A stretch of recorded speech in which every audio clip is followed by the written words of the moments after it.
su amor y lealtad. En el diario estudio de nuestra lección y la palabra viva de Jesús. Sí, diariamente estudiaré mi lección con fidelidad. Bienvenidos y bienvenidas al estudio de la lección de la Escuela Sabática, que por la gracia de Dios en este día lunes, nuevamente el Señor nos da para que sea un alimento sólido para nuestra vida cristiana. Hoy me acompaña la hermana María Elena Sánchez, a quien le doy la bienvenida. Buenos días. Buenos días a todos nuestros hermanos que nos están sintonizando en este momento. Estamos muy contentos y muy agradecidos a Dios por todo lo que Él nos ha brindado. Hoy traemos algo muy interesante en esta mañana. Amén. Bueno, pues como siempre, vamos a orar antes de empezar. Hermana María Elena, ¿sí gusta orar? Sí, claro. Bendito y amoroso Padre, en este momento pedimos primeramente el perdón de nuestros pecados y venimos ante tu presencia, Señor, para que derrames de tu Santo Espíritu, Señor, para que podamos comprender la palabra que tienes para esta mañana. Acompáñanos y dirígenos y sé tú el que muestre, Señor, lo que quieres que nosotros aprendamos. Dirígenos en tu dulce nombre, lo pedimos todo. Amén. Amén. Hoy vamos a mirar el siguiente paso que da el ser humano cuando no oye la voz de Dios a través del don de profecía. Cuando pone a un lado la autoridad de Dios dada en la Biblia y el don profético. Nosotros vamos a mirar que como resultado de eso, pues se cumple aquello que dice la Escritura, que el pueblo, cuando no tiene profecía, se desenfrena. Pues nosotros miramos, hermana María Elena, que Israel hizo una imprudente decisión cuando se hallaba justamente en un débil estado espiritual. Pero, ¿quién fue responsable de aquella decisión? Para saber la respuesta, mis hermanos, les invito a ustedes también que abran sus Biblias en Primera de Samuel 4:2-4. Y dice así: los filisteos presentaron la batalla a Israel, y trabándose el combate, Israel vencido por los filisteos, que hirieron como a 4,000 hombres. Y vuelto el pueblo al campamento, los ancianos de Israel dijeron: ¿por qué nos ha herido el Señor ante los filisteos? Traigamos de Silo el arca del pacto del Señor, para que cuando entre entre nosotros nos salve de nuestros enemigos. Y el pueblo envió a Silo y trajeron el arca del pacto del Señor Todopoderoso, asentado entre querubines. Los dos hijos de Eli, Ofni y Finés, estaban allí con el arca del pacto. ¡Qué grandísimo error! Dos personas que no estaban completamente consagradas a Dios, que no estaban haciendo la voluntad de Dios y que por mal testimonio estaban ellos tomando un arca que no les correspondía a ellos tomar. Porque recordemos que solamente el sacerdote podía entrar al lugar santísimo, pero una vez al año, pastor. Hermanos, yo miro aquí como una cascada.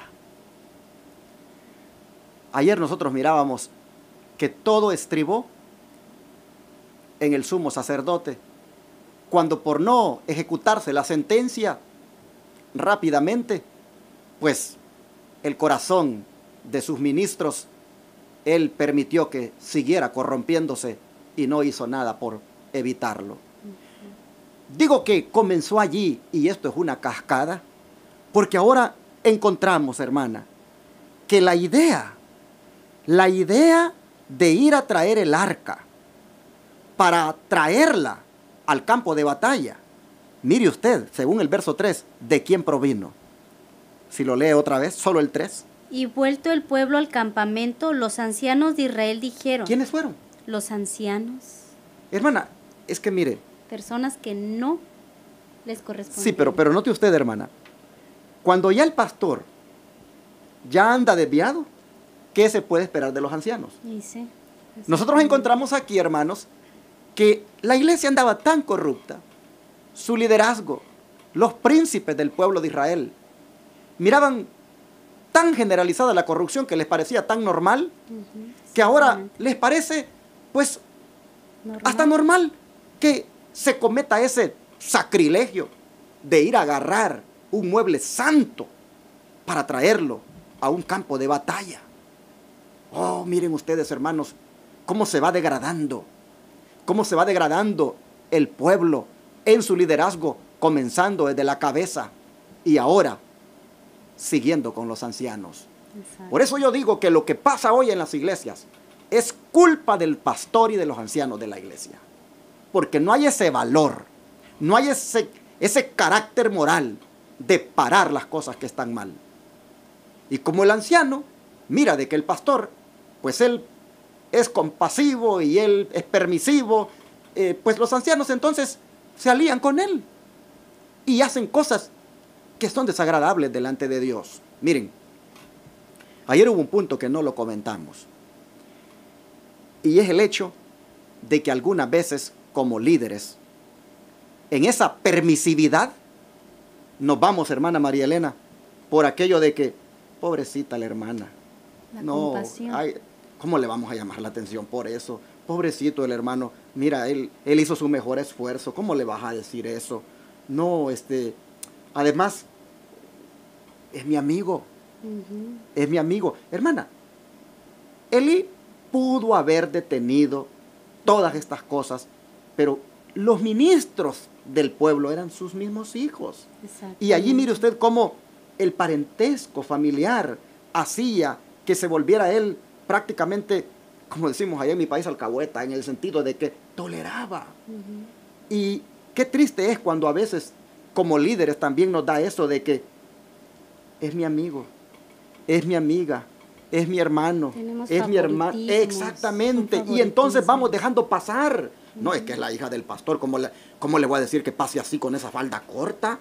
No es que es la hija del pastor, ¿cómo le voy a decir que cante así toda maquillada? No, se va a enojar el pastor conmigo. ¿Qué importa que se enoje el pastor?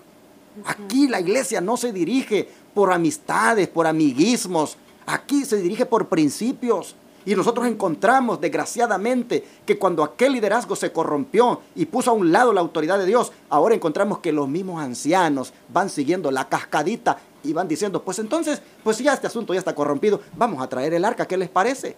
Y allá vienen los dos ministros cargándola, siguiendo a donde el pueblo quiere ir, llevando prácticamente un mueble tan sagrado a un lugar donde no debería de estar. Hermana, como la lección decía, qué imprudente decisión tomó Israel cuando se hallaba en un débil estado espiritual. ¿Y quién fue el responsable de esta decisión? La respuesta es los ancianos de la iglesia y los pastores. Sí, exactamente. Tristemente. ¿Qué le parece? Muy fuerte esta aplicación, pero es la verdad. Sí, y yo creo que eso se ve hasta en los hogares.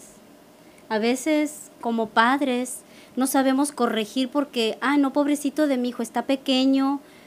La historia se vuelve a repetir. Tanto si el problema está en el hogar, ¿qué va a ser de una iglesia? Elí no corrigió a sus hijos, no hubo disciplina, no hubo orden, no hubo respeto. Porque si leemos la escritura, mis hermanos, ahí dice que los hijos de Elí fornicaban ahí en la tienda. Exacto.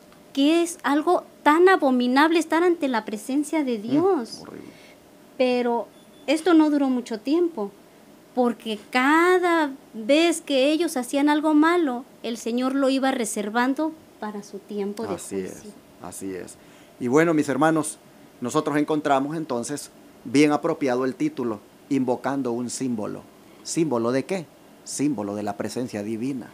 Hermanos, miren ustedes, la presencia divina ya se había retirado de ese pueblo. Exactamente. Desde el momento en que su liderazgo había puesto a un lado la autoridad de Dios.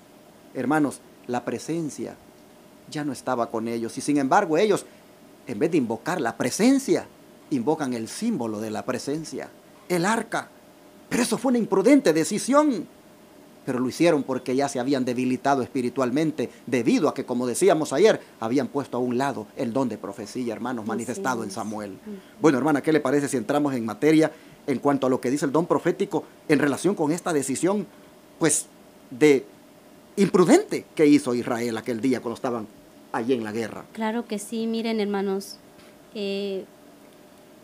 prestemos mucha atención a estas palabras y pongámoslas por obra y por práctica para que nosotros no cometamos los mismos errores.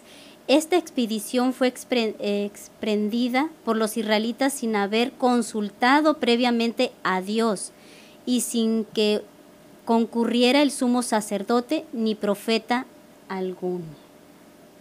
Aquí hay mucho para hablar, hermana. Sí. Mire, el Icabod, porque la lección de esta semana se llama de Icabod a Ebenezer. Aquí nosotros podemos ver por qué el Icabod llegó.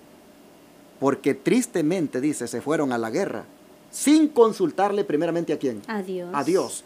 Y luego ni pidieron la sacerdote. presencia de que el sumo sacerdote los acompañara y tampoco el profeta. Por eso es que he estado recalcando desde ayer, cuando el liderazgo pone a un lado el don de profecía, cuando el liderazgo no consulta el espíritu de profecía, oh hermanos, tarde o temprano va a sufrir las consecuencias con ese pueblo que lidera. Y ojo, hermanito, ojo, tú que estás en una iglesia del Israel moderno, si tu pastor no predica la ley y el testimonio con la Biblia y el espíritu de profecía, ten cuidado, no estás en el mejor lugar, no está garantizado tu puesto allí, tu vida espiritual, por el hecho de que se está dejando a un lado la autoridad divina. Mira, aquí nosotros encontramos que se están haciendo decisiones imprudentes, como es la de pedir que sea llevado el arca allí a ese campo de batalla, pero una decisión que no es consultada ni con Dios, ni mucho menos con el profeta de Israel. Qué lamentable.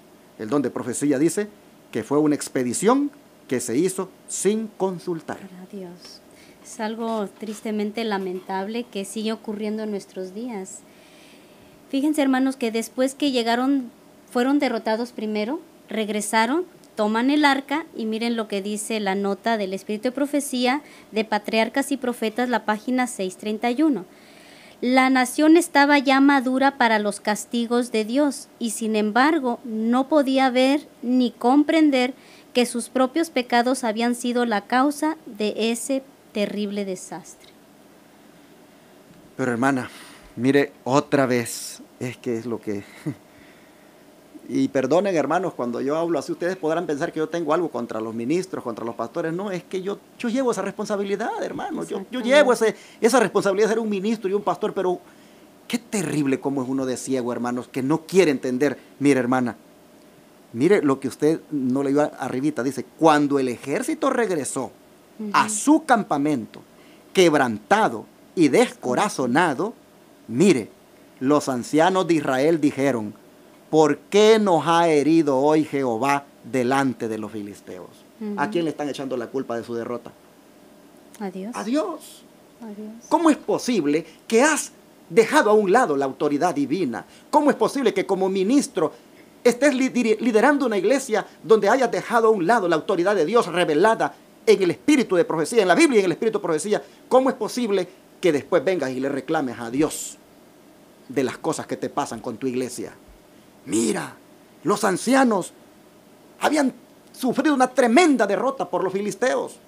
Bueno, no sé por aquí, pero por aquí leí que habían muerto miles. A ver si está por acá el texto, no me recuerdo cuántos miles fueron. Dice que trabándose en combate, dice el versículo 2, trabándose en combate, Israel fue vencido delante de los filisteos, los cuales hirieron en la batalla en el campo como 4,000 hombres. Y fue cuando volvieron al pueblo, dice, al campamento, cuando volvió el pueblo al campamento, que los ancianos de Israel dijeron, ¿y por qué nos ha herido Dios? Mire, hermana, cómo es de ciego uno. Uno le reclama a Dios de las cosas que le pasan. Exacto. Y muchas veces uno mismo ha dejado a Dios a un lado. Y lo que pasa que son consecuencias de malas decisiones, malas acciones, malas palabras. Jesús mencionó en Mateo, dice que con la vara que midas serás medido. ¿Qué estaba pasando con el pueblo? Estaba siendo medido, estaba en una balanza. Qué tremendo, dice que le reclamaban al Señor de por qué los habían derrotado a los filisteos Y dice que no se daban cuenta y no podían comprender que esos pecados que ellos mismos habían estado cometiendo eran la causa de aquel terrible desastre. La muerte de 4,000 de ellos, hermanos, era el resultado de haber dejado a Dios a un lado. Así que vemos nosotros entonces que es a raíz de esto que le da de reclamar a Dios, de hacer responsable a Dios de lo que les ha pasado. Bueno, sigue diciendo el don de profético, hermana, en la Season of the Times ahora, el 22 de diciembre de 1881, sigue diciendo qué es lo que ellos hacen ahora en vez de reconocer el pecado. Dice, en lugar de confesar y abandonar los pecados que les habían acarreado la derrota, los israelitas empezaron a idear algunos otros medios para obtener la victoria. Entonces pensaron en el arca de Dios. Pero, ¿por qué pensaron en el arca de Dios? Porque dice la sierva del Señor, de que se habían hecho algunos prodigios cuando esa arca había estado con ellos. En Por el ejemplo, pasado. en el Jordán, Ujú. en el río Jordán. En Jericó. Exacto. Entonces ellos, dice aquí la sierva del Señor, que del pueblo en el Jordán, dice, cómo sus aguas se separaron, dejando un camino seguro para aquella enorme compañía, para que pasara ahí segura. Oh, dice, ¿qué de la ciudad de Jericó? Cuando 7 días en solemne silencio y luego cuando sonaron las trompetas y el pueblo dio un gran grito, las macizas murallas cayeron en tierra. Pensaron en el arca de Dios y dijeron, bueno, si cuando el arca estaba con el pueblo, las aguas del río Jordán se detuvieron para que pasara el pueblo de Dios, y si cuando el arca estaba con el pueblo de Dios, las murallas se cayeron allá en Jericó, bueno, dijeron ellos, pues ¿qué les parece si mandamos a traer el arca? Y ya así, estos filisteos, pues no Ganan nos van, la guerra. sí, vamos a ganar esta batalla. Ujú. Pero hermanos, como decía, desde más arriba, esa fue una expedición emprendida sin consultar y por lo tanto imprudente de parte de ellos. Porque, hermana, ellos lo que debieron haber hecho es, ¿en qué estamos fallando? Exacto. ¿En qué estamos Reconocer. nosotros mal para que hayamos tenido esta derrota? Y yo creo, hermana, que cuando nosotros, y usted, amigo televidente y radioyente, quisiera pues animarle para que también piense en esto, cuando nos pasan cosas, hermanos, no culpemos a Dios. No le digamos, ¿por qué, Señor? No, mejor meditemos. Meditemos en cómo hemos andado delante de Él y cómo tal vez con las conductas, hermana, con la actitud que hemos tenido como cristianos, hemos alejado a la presencia de Dios de nosotros. Exactamente. Y cómo realmente deberíamos, más bien, cuando vemos el revés, deberíamos más bien Reflexionar. humillarnos, Ujú. pedir perdón, confesar el pecado, porque eso es lo que debió haber hecho los líderes del pueblo, mas sin embargo le reclamaron a Dios en vez de confesar sus pecados. Pensaron, dicen, el recuerdo de aquellos gloriosos triunfos, y eso a ellos les llevó al pensamiento de que podía igualmente encontrarse un triunfo si se traía el arca. Pero, hermana, ¿qué demuestra la mala comprensión que tenían acerca del arca estos líderes? ¿Qué demuestra la mala comprensión que tenían de ese mueble tan sagrado?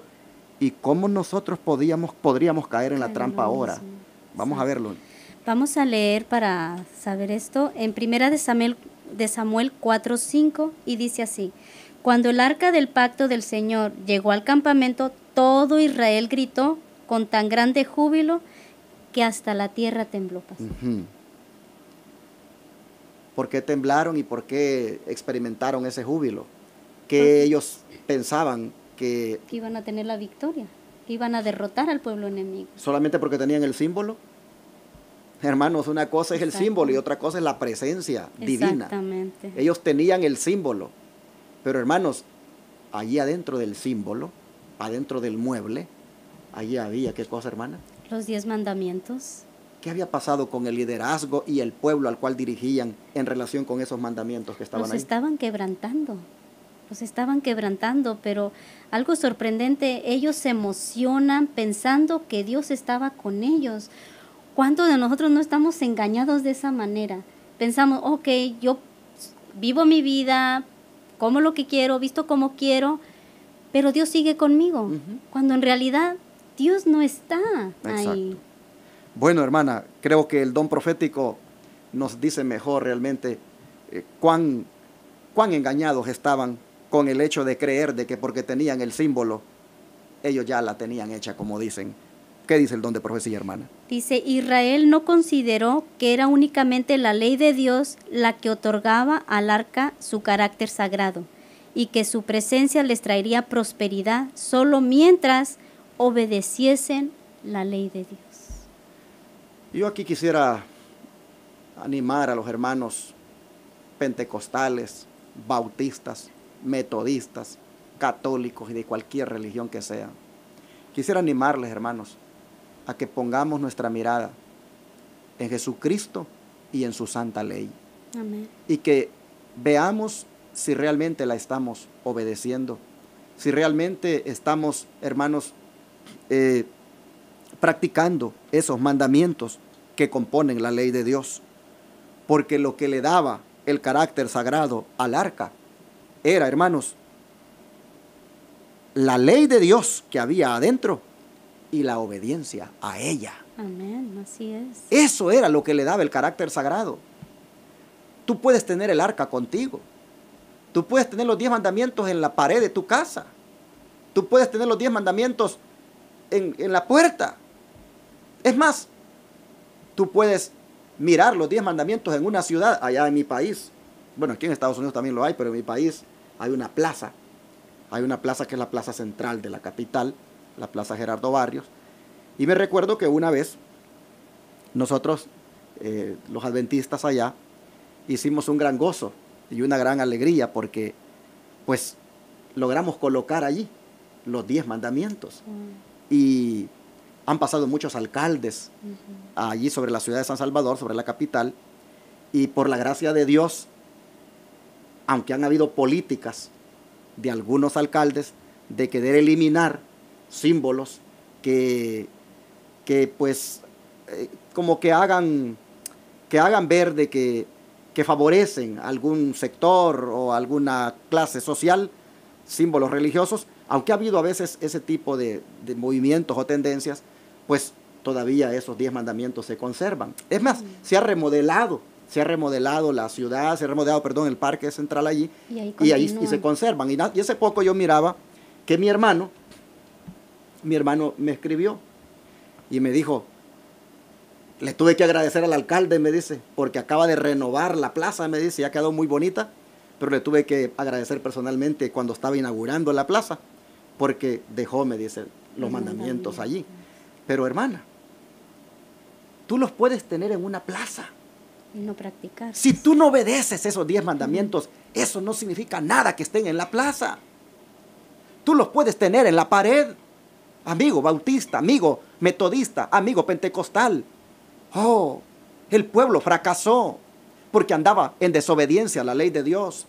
Gritó de júbilo porque tenían el arca, pero desobedeciendo lo que estaba dentro del arca. ¿Cuánto deberíamos nosotros, amables televidentes y radio oyentes, poner nuestra mirada en la santa ley de Dios y ver que la obediencia a ella trae bendición? Y mirar que allí hay un mandamiento que dice que hay que guardar el sábado. Y que tal vez tu iglesia, amigo pentecostal, amigo bautista, amigo metodista, amigo católico, tal vez tu iglesia, por su liderazgo, no le ha dado importancia a eso. Pero en esa ley de Dios dice que el Señor demanda que guardemos el sábado, que lo dediquemos a Él, que lo apartemos para Él. Oh, si tan siquiera la cristiandad, si tan siquiera las iglesias de hoy en día pusieran la mirada en Jesús primeramente y luego en su santa ley y se pusieran a obedecerla, ¿cuánto traería de bendición? Nosotros encontramos aquí, hermana María Elena, que lo que le daba carácter sagrado al arca era la ley de Dios, pero la obediencia a ella era lo que traía prosperidad. No era por el hecho de tenerla allí. Imagínese usted, hay aquí en Estados Unidos, algunos lugares de gobierno donde tal vez previo, no sé, tengo entendido que en algunos lugares la han quitado, pero en algunas partes, pues están allí las tablas de la ley. Pero, hermana, lo que Dios quiere es que los países, las ciudades, los habitantes de las ciudades no las tengan de adorno en las plazas, no las tengan de adornos en la entrada de un edificio. Lo que Dios quiere es que se sometan a esa ley. ¿Cómo es posible que nos vamos a someter, hermana, a la ley de salud del Obamacare? Y nos vamos a someter a la ley de este otro presidente y de cualquier otro presidente, pero no nos sometemos a la ley de Dios. Pero es que hay algo interesante, pastor. El pueblo de Israel no se sometía a la ley porque no amaban a Dios. Amén, exacto. Hoy en día nuestros gobiernos, nuestros hogares, no amamos a Dios, porque en Mateo Jesús dijo, si me amáis, guardad mis mandamientos. Así es. Recordemos que la ley nos protege y la misma ley nos condena. En este caso, el pueblo de Israel no conocía a Dios, no amaba a Dios y no obedecía a Dios. Así que a ellos no les importó ir y tomar el arca. No se purificaron, no pensaron en cambiar, no humillaron sus corazones. Ellos fueron, tomaron el arca y se sintieron con derecho de hacerlo y decirle a Dios, tú nos vas a salvar, tú vas a ganar la victoria. ¿Para honra de quién? ¿De Dios? No, era para ellos mismos, pastor. Hermana, ¿y qué pasó con ese júbilo? Porque dice que cuando los filisteos escucharon aquella gritería, dice, y envió el pueblo a Silo y trajeron de allá el arca, dice el verso 4, del pacto de Jehová de los ejércitos, que moraba entre los querubines, y los dos hijos de Elí y Ofni y Fines estaban allí con el arca del pacto de Dios. Y aconteció que cuando el arca del pacto de Jehová llegó al campamento, todo Israel gritó con gran júbilo, que la tierra tembló. Y mire, cuando los filisteos oyeron la voz de júbilo, dijeron, con voz de gran júbilo está en el campamento. ¿Qué voz de gran júbilo? Dijeron, es esta en el campamento de los hebreos. Y supieron que el arca de Jehová había sido traída al campamento. Y mire lo que interpretaron ellos. Y los filisteos tuvieron miedo, porque decían, ha venido Dios al campamento. Y dijeron, ay de nosotros, pues antes de ahora no fue así. ¿Por qué dijeron, ha venido Dios al campamento?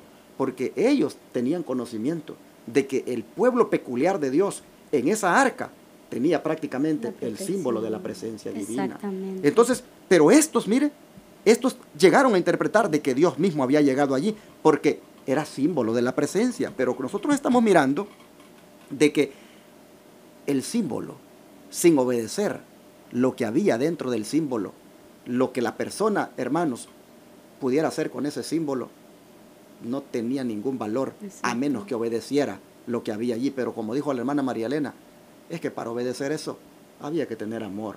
Porque como dijo Cristo, si me amáis, guardad mis mandamientos. Y lamentablemente, como dice la hermana, el pueblo cristiano ahora no quiere obedecer la ley de Dios.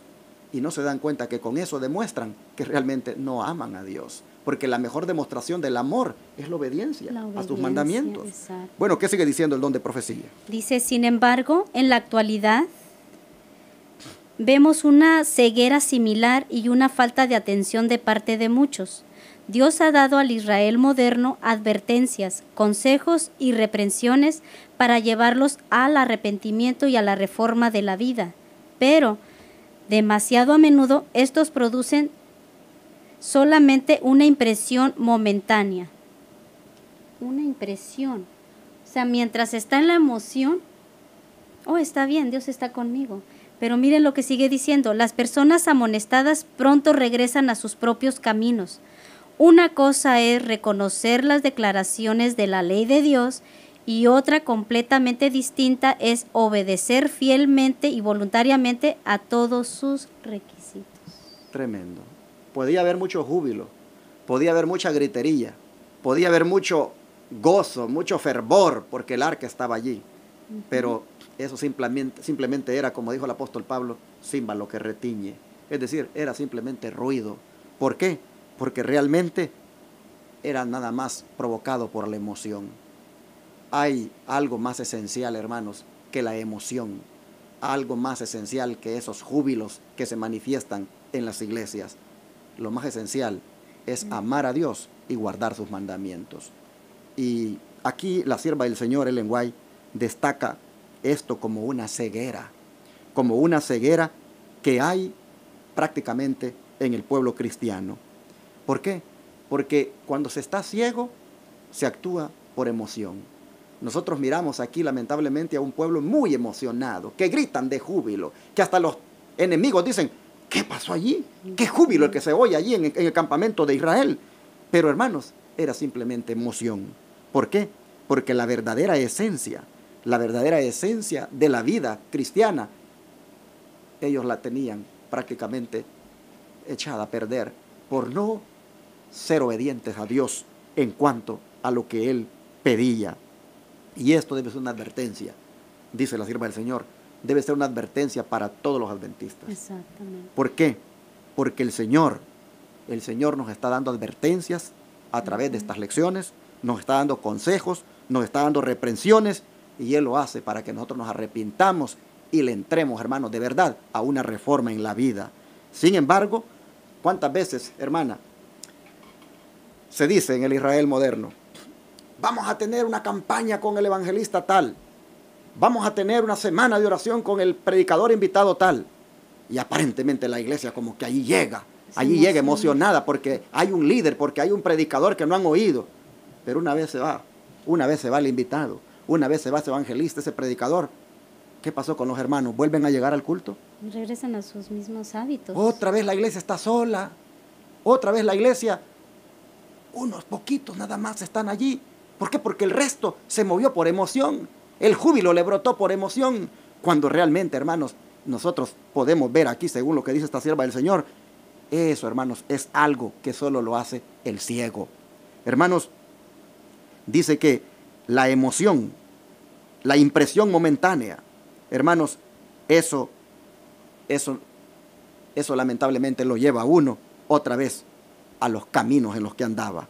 Así que el llamado de Dios ahora es, seamos obedientes, no al símbolo de la presencia de Dios, sino a Dios mismo y con lo que tiene adentro del símbolo, como es los 10 mandamientos.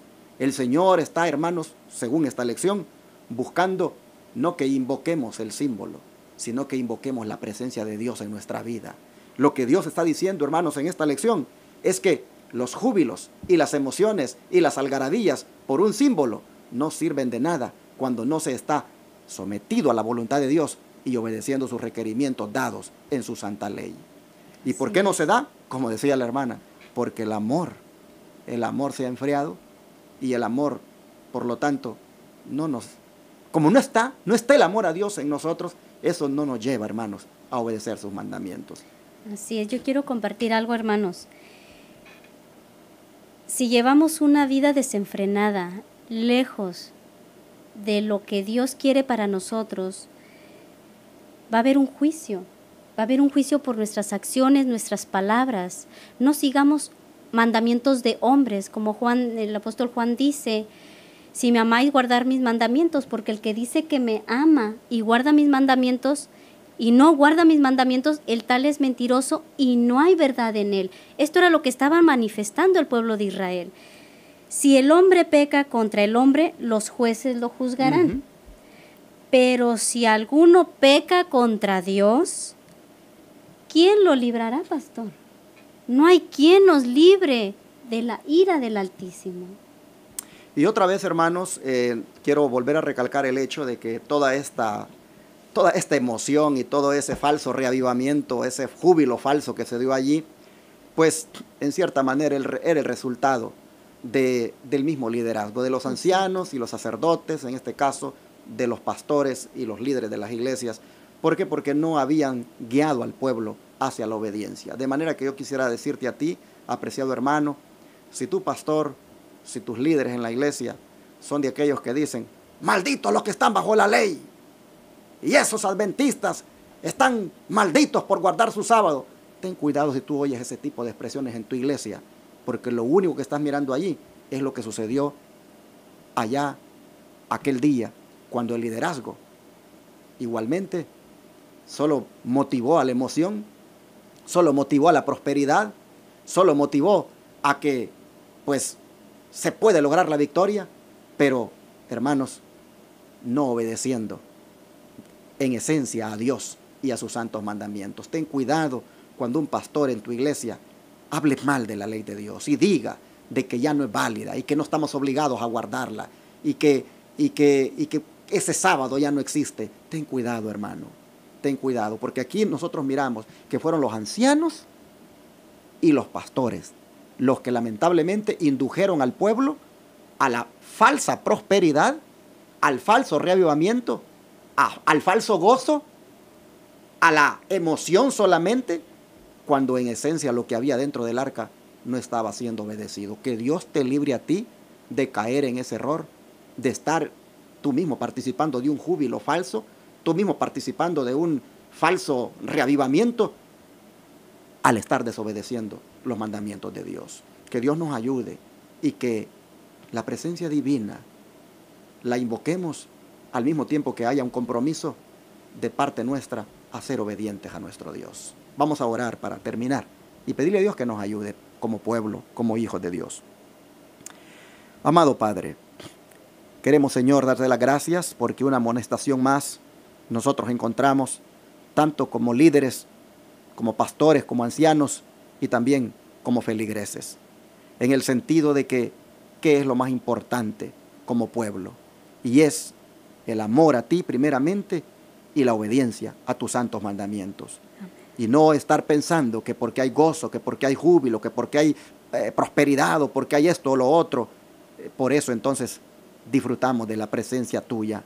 Señor, ayúdanos para que entendamos bien que en esta ocasión fue una imprudente decisión de el símbolo de tu presencia, llevarlo allí hasta como una especie de amuleto de buena suerte, cuando verdaderamente se desobedecía lo que había allá adentro.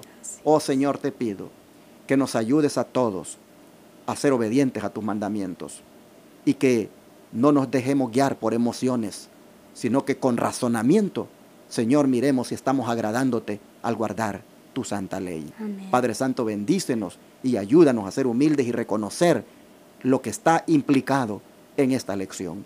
Gracias, Señor, te lo rogamos en el nombre de Jesús. Amén.